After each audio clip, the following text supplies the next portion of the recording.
My wife lets herself go after I have kids with her. If I'm going to tell her. Hey besties, welcome back to Why We Don't Eat Straight Guys, part 10. I got tagged in this one a lot. And something about this one is giving me deja vu. I'll show you what I'm talking about, but first let's let them finish. Take it away.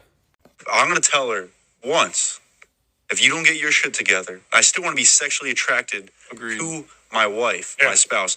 But if you can't do that, girlfriend too, if you can't do that, I'm out. But this is where it gets interesting. Yeah, you married a dime, she gets fat, she refuses to lose weight for you, so you're essentially paying a pig for the rest of your life. Did we just time travel? That's from another one of these podcasts where divorced men talk about women.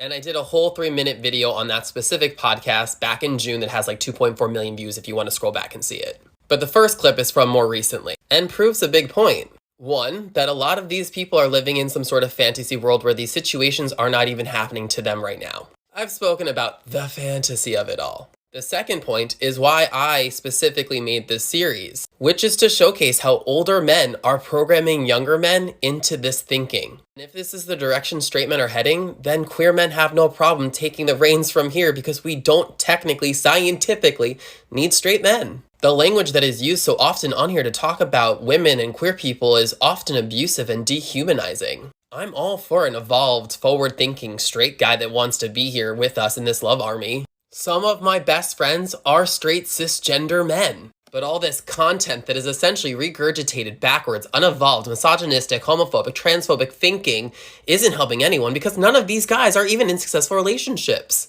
So I have to ask, who are these podcasts intended for? And what is their end goal? To make men unhappy, lonely, miserable, blaming things on other people other than, I don't know, go to therapy, which I think is wonderful. Like, don't you straight dudes want to end up with wonderful women who are happy to be with you also? P.S. It's not all about what you want. Don't you think she wants to be sexually attracted to you at the end of the day also for a very long time? Like, who are you to body shame her in this fantasy anyways? But what do I know?